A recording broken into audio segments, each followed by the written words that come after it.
Hello everybody and welcome back to my channel. So today I want to show you guys something. Okay, so I've wanted to talk about this for a little while, and of course I couldn't really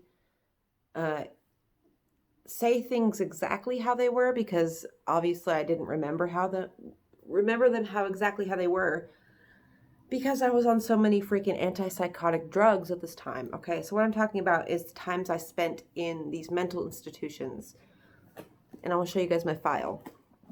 Because I just recently got it back from my lawyer. And this is my file.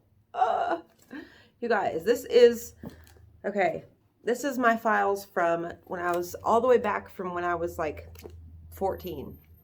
Okay, this is my mental health file. Let's see.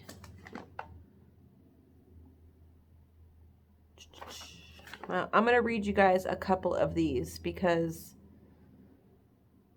I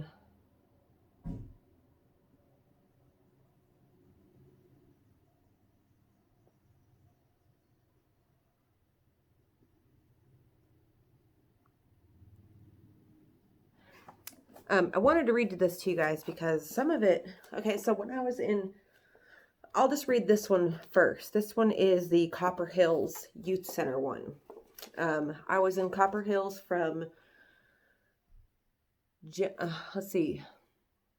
July of 04 is when I got transferred there, to January of 06 is when I was released. I was released completely. But I was in Copper Hills for a little over a year, about 15, 16 months. And Copper Hills is in West Jordan, Utah. It's a behavioral health center, inpatient lockdown facility. I was basically a ward of the state of Alaska. My probation officer was my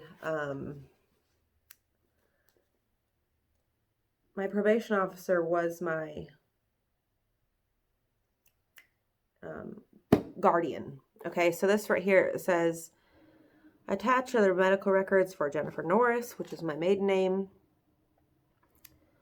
Discharge summary, 8/23/2005. So yeah, I was in there a little over a year. But when they discharged me, they sent me to another facility. They sent me to Copper Hills Youth Center, or no, not Copper Hills. They sent me to Cottonwood Youth Academy in South Salt Lake City.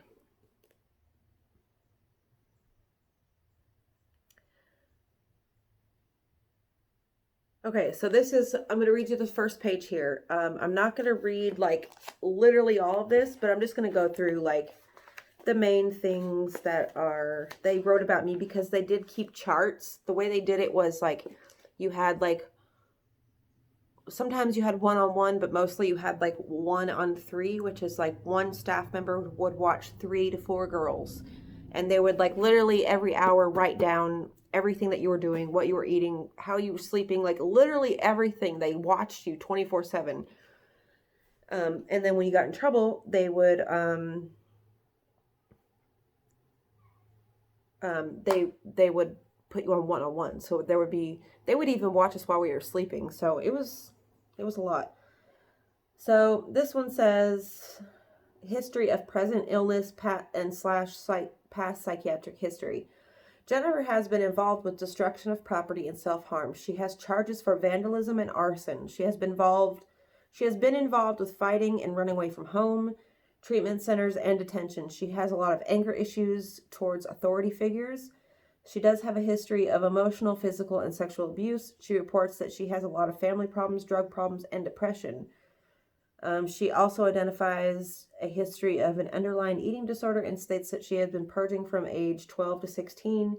The last time she purged was 2 weeks prior to this admission, which was wrong. Like, I lied to them a lot. Like, you know, because in places like that, I'm not suggesting that anyone lie, but like in those places, like sometimes you have to like bend the truth a little bit. Otherwise, they take things to the extreme. So even if it's just like an admission of things that you've done in the past or things that you're continuing to do, it will show no progress. So they won't take you seriously. And they'll continue to like put on more stipulations of your treatment plan and all this kind of stuff. And you have, when you're in a place like that, you have to meet these criteria to even be, like, even to be considered for discharge. So a lot of the like the big saying in there was fake it till you make it. Like say, do what they want you to do and say what they want you to say until you get the hell out of here, because that's really the only way, unless you had family coming to save you, that was the only way you could get through these programs. And I certainly didn't have no family coming to save me. The last time she purred, blah, blah, blah, she reports that she has an anorexic type thinking where she looks at herself and feels that she is obese. She has a history of suicidal ideation with 6 suicide attempts. The majority of these were from cutting her wrist. Jennifer has a history of panic attacks and domestic violence perpetrated on her by her mother and boyfriend. She has been quite involved with cutting and burning herself, and she has multiple lacerations and burns on her lower extremities bilaterally and on her arms bilaterally. Her sleep is poor, and she describes initial insomnia. Her appetite has decreased a lot in the past 2 weeks. She states that she lost 5 to 10 pounds. Her mood is depressed. She identified feelings of hopelessness.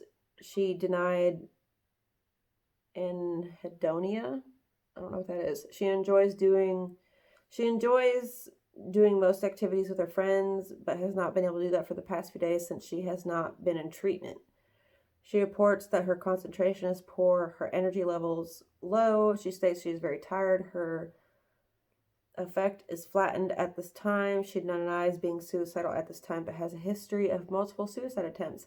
And yes, I did have a multiple history of suicide attempts. Like, that's why I got this tattoo directly right here, because it covers up a lot of my deep scars. When you grow up in a traumatic environment, like, that's kind of your natural reaction to things. I was like literally a child when all this was happening.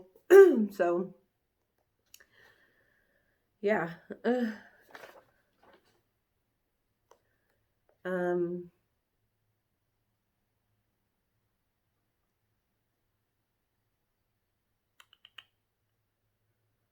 So this is telling about all the places that I had been in up until this point. So I was in McLaughlin Youth Detention Center, which is in Anchorage, Alaska. It's like basically a jail for kids. I was there for a while. I escaped from that place. I ran away. Man, that was an adrenaline rush. Then it says after there, I went to a group home in Sitka, Alaska, which I did for about 3 months. Stayed there for like 3 months, and then they sent me back to McLaughlin because I kept running away.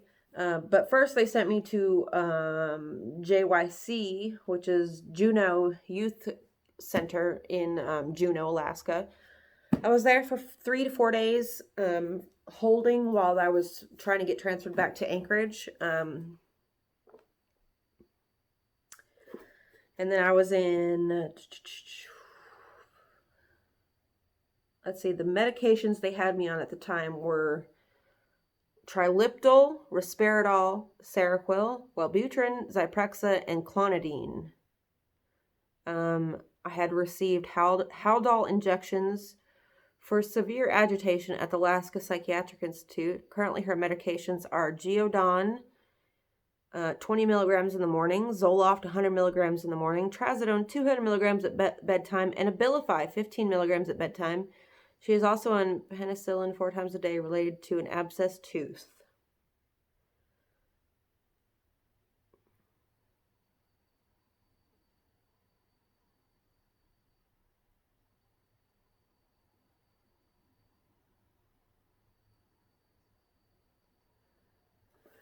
You guys, this was like a super traumatic time in my life.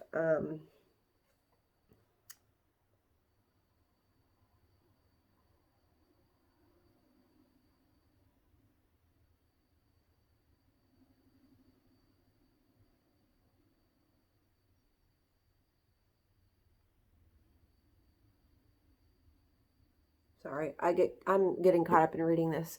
But yeah, this was like a super traumatic time in my life. So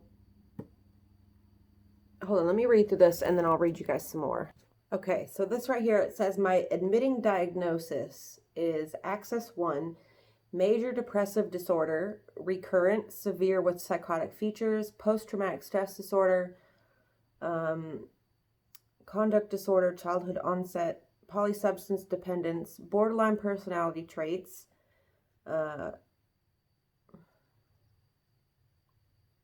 psychosocial stressors, severe with defects in primary support, social, legal, substance, and academic. So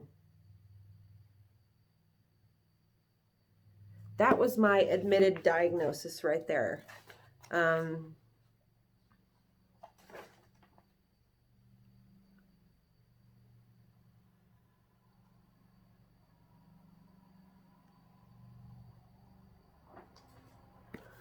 then let's see what else they have.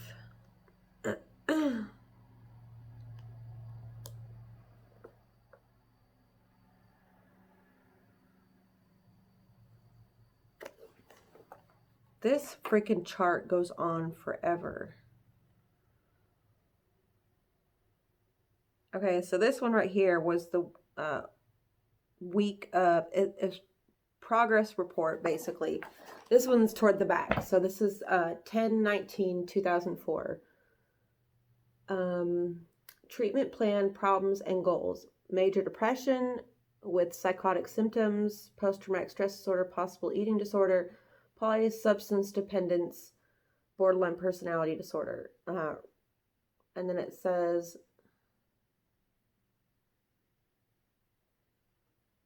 the medications that I was on at the time were lithium carbonate, 600 milligrams twice a day. 600 milligrams, you guys. That's a lot.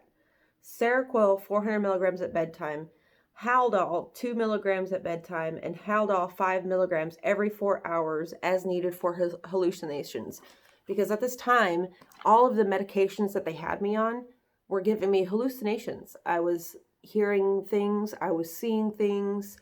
And obviously, I do have like psychotic symptoms, which means that, you know, I'm not necessarily psychotic, but the symptoms I was having because of the medications were giving me like psychotic behaviors. And it was really scary. So they were like shooting me up with Haldol every freaking day, like a whole bunch of times during the day. They were giving me these things called PRNs, which is like anytime I asked for it within a certain period of time, they had to give it to me. And it was a Zyprexa, which I'm currently prescribed right now. And it's basically like a non-narcotic Valium. So it would melt under my tongue, which is what I have now. But I don't take them because I don't like the way they make me feel. But yeah, but when I got out of these places, you guys, I was on 17 different pills, 17 different medications. And when I took myself off of them, because when I got discharged from all these facilities, I was no longer going to mental health treatment centers, or I was not going to therapy. Like I was basically just put right back into the same situation, the same traumatic, stressful, horrible situation they took me from in the first place, rehabilitated me from, and then they stuck me right back into it with a bunch of money. And so I didn't know how to handle that. So I immediately I reverted back to my old ways, which was like freaking out and like running away and like staying away from everybody and self-medicating with drugs. And so I stopped taking all these medications, and I like tried to slit my own throat. I tried to jump off buildings. Like I went crazy because I stopped taking these things, and I like went cold turkey on a lot of it. And I do not advise going cold turkey on any type of antidepressant, antipsychotic, anything. Do not do that because it will fuck with your mind hardcore. It did fuck with my mind, and it still fucks with my mind. But being force-fed basically all of those pills has made me kind of standoffish to medication now, which is why I have a hard time sticking to staying on a pill. Like, you know, I stopped taking my freaking antidepressants again. I wish I was not this way, but like I was so heavily traumatized from all these years in treatment centers that I have a hard time believing that any of this even works. Like, I know it works sometimes for some people, and I'm not knocking it. Like, if you take these things, like, more power to you. I praise you. But for me personally, I don't know. Like, I've just seen too many people give, too many doctors and psychiatrists give people things that they didn't need, and push pills, basically push pills that they get a kickback from. And if you don't think that doctors do get kickbacks from prescribing you certain medications, go to a doctor, and usually the first two things that they try to give to you are the things that they get the most money back from. I don't make the rules, but I just observe them. So I'm going to stop this video here because it is getting really dark in here. But I will read my other chart, you know, if you guys are interested. This is not a pity party. This is not a poor me. Look what all happened to me. This is just, you know, I'm interested in what they had to say about me, because a lot of the times I was lying. I was just saying things to get through that treatment center. I was just saying things just to keep them from keeping me locked up for longer, you know, like, you know, places like that. I don't know, back then, this was what, 2004, 2005, they freaking were mean. Like, they would like put you in chokeholds, they would knock you down, they would shoot you up with drugs, and you couldn't say no. Like, if you tried to refuse your medication, bitch, I feel sorry for you, because they would have held your ass down and they would force feed you that medication. You were not allowed to refuse things like that. So it was a bad place. So, but I do have a lot of good friends that I made there. So I hope you guys enjoyed this video, and I'll see you in the next one. Bye.